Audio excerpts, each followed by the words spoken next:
Hello, my name is Virgilio, and today I want to talk about the frustrating hobby of modelism.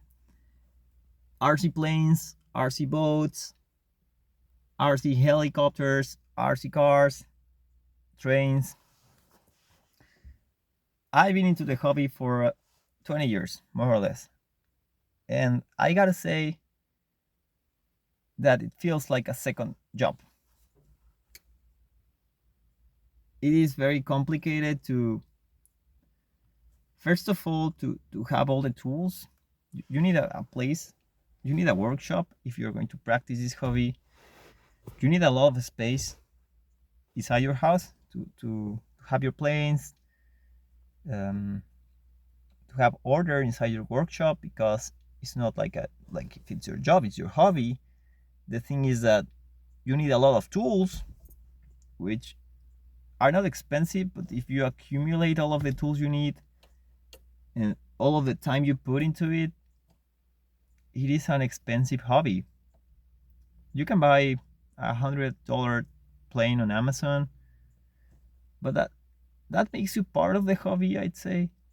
But it's not like you are into it. You just have a toy, and you might say that that is not frustrating. That's okay. The thing is, I'm trying to drive home is that it is a very complicated hobby. You need to have a place where to work on your planes or whatever other model you're working on. Um, you are constantly ordering parts online, because I cannot go to a hobby shop. Is very far away from here. It's 3 hours from here at least, and I gotta say I don't know why, but they are very expensive.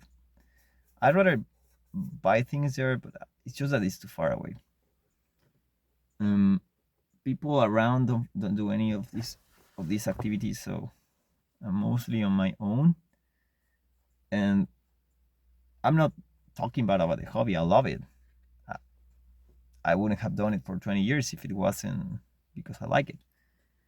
The problem relies in that unless you have a lot of money, or unless you have not a lot of money, enough money and time, unless you have money, time, and space, and a car, and a place where to fly it, because some people live in the city and they cannot do that, you are not going to enjoy it. You would rather be playing video games. You just need the console, the controller, the cables, and TV. That's it. You don't need much. But if you are flying RC planes, like, you can argue you have the RC plane and the controller, the transmitter. Yeah, it's not that simple. You're going to crash sometime, and you're going to have to fix something. Depending on the size of the plane, you're going to have you're going to need a table. You're going to need power tools. Just becomes a second job, and that is what I'm here to talk about. That I feel like it's not that it's not fun anymore. It's just that it's time consuming, and I feel that I wish I didn't like this hobby. Yes, I love it, but I wish I didn't like it, because once you fly your plane, and you feel what it's like to have a plane in the air, there's no coming back. And yeah, I think some of you might understand what I'm trying to say. I'm not going to finish that point. There is a point I want to talk about, and it's the increase in the drones, or the multi-rotors, as I call them. First of all, they are not part of the hobby. They are not. Drones have no business in the RC planes world, or the helicopter world, in my opinion, because helicopter is another story. Like, if you think RC planes are difficult, try RC helicopters. That is a big mess. Not because it's hard to fly. I can fly very good. I'm a good flyer. The thing is that you will need the spare parts, and you need to buy them. And sometimes the models are not even available anymore. Sometimes you just buy the parts, they don't fit. You just have to retrofit them. Maybe you have to 3D print them. And it's not about if you're going to crash or not. You're going to crash. It's inevitable. But anyways, I was talking about drones. I remember that people used to do a conversation started with that. Like, my brother-in-law, my husband has this little drone. Maybe you should talk to him. It's not the same thing. It's not the same thing to have a model. Like, usually I make my planes from scratch. I've flown hundreds, if not thousands of hours. I usually don't know the drafting, the drawings from Google or any other webpage, from the internet, basically. I build the plane from scratch. I buy the wood, I buy the components, I buy everything, and then I begin to assemble the plane. It takes me maybe 20 hours to make one. You decorate the plane as you like. You put the pilot, you put the dashboard, or whatever you want. That is expensive, and it requires specific parts. Then you take the plane. After you're done, you take it to a place where you're going to fly it. The takeoff is very exciting, and it's very, very exciting to take off. But once in the air, like, you do what you do, and you land it, and the landing is something very cool. I love the landing, and somehow people relate that to drones, which have anything to do, absolutely nothing. Why do people think that they have something to do? Is beyond my understanding. It's just a flying device, but there is no technique to take off. There is no technique about anything. You just simply buy it.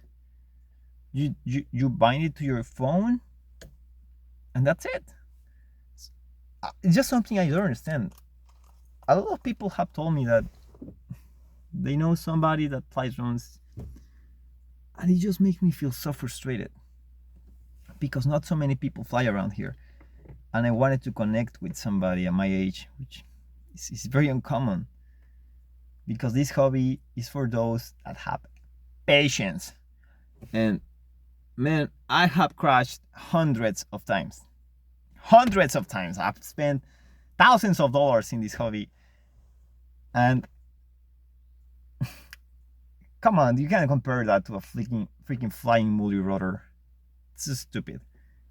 But anyways, that's a topic I wanted to point out. The other topic is, I think I already spoke about the tools. Oh, the flying zones. There are not so many places to fly anymore. And if you fly, for example, in a football field, and you crash your plane, people laugh about you. They just don't understand the complexity of what is going on, because they are just kicking a ball. So it is. I just don't like to fly outside the property of the house in which I live. It just becomes frustrating. And if you fly a big plane, I have a big plane in my trunk. I was trying to fly today. It's a 1100 millimeter plane, which I need a big space to fly.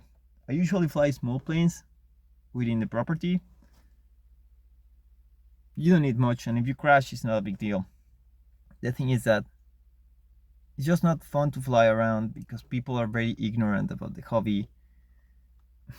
And sometimes they just come across and say something like, "Hey, what is that? I want to fly a plane," but they never do. They never contact you anymore.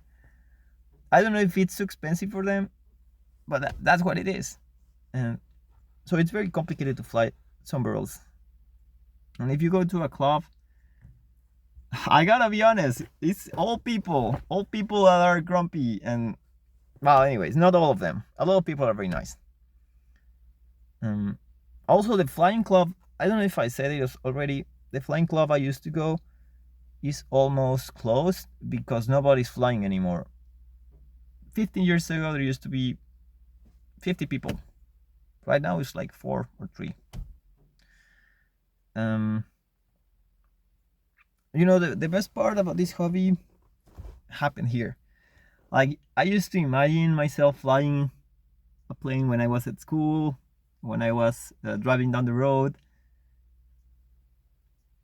So I'd say that what you enjoy the most is is just the imagination around it. If you fly planes, you might get this point. I used to project myself flying all kind of planes, and that was very cool. Like, I doubled the fun. So, anyways, I just wanted to make a little rant, not a rant, but you understand, about RC planes. Helicopters is a different story. If you fly helis, you might understand what I don't even going to talk about it because it is not a hobby anymore. That is a discipline, and it's just much more complicated. Planes are very simple, really. It's just that it's a second job, basically. So that has been my experience so far. This is just a weird video. Um, I'm not a native English speaker, so I apologize if you don't understand what I'm trying to say. And if you don't like this video, just dislike it. I don't give a damn about it. Oh, maybe I do. I don't know. Well, see ya.